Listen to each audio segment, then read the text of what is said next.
Thank you very much, Mr. Anand. That's a very comprehensive look at some of the potential of innovation. Yeah, I'm going to just keep my remarks very brief, just to 2 or 3 minutes.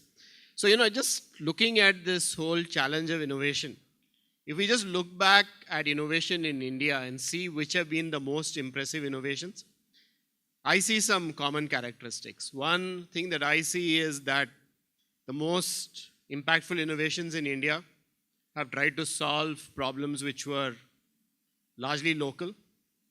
So when I think of that, I think of something like, the Jaipur foot. Maybe I look at the whole process of the Arvind Eye Care. Those are the kind of innovations which really seem to have made huge impact. But there are a few things important about these innovations. First, as I mentioned, they solve local problems. Second, they were not necessarily high technology, but they certainly used technology wherever it was relevant. So high technology is not equal to innovation. They involved a lot of attention to detail. They were refined over a considerable period of time. They all used good engineering, but came up with solutions that could be scaled, that could benefit a lot of people. And ultimately, I think that's the challenge. The challenge is, how do we come up with innovations that can benefit very large numbers of people at low cost?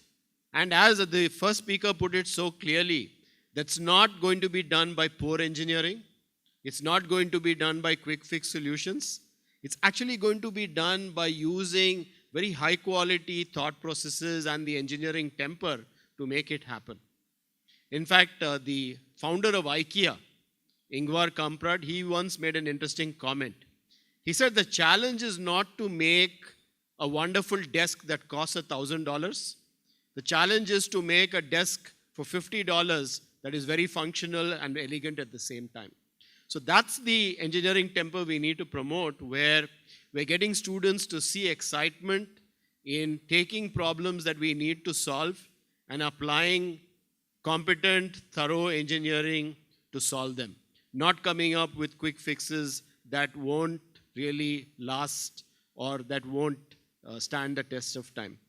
So this is the thought I would like to leave you with, that we need to expose our students to these problems. Many times sitting in urban environments, sheltered, largely pampered by all of us, they don't get exposed to the real challenges that they should be trying to solve.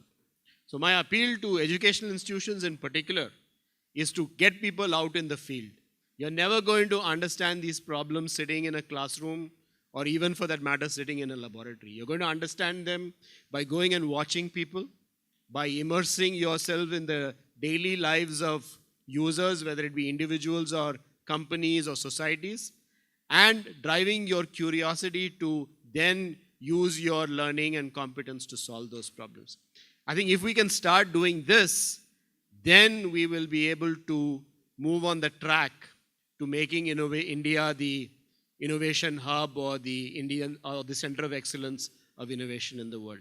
So let me once again thank the panelists for their very thought-provoking presentations. Can you give them a big hand, please? And of course, another word of thanks to the organizers for getting us to think about all these things. Thank you.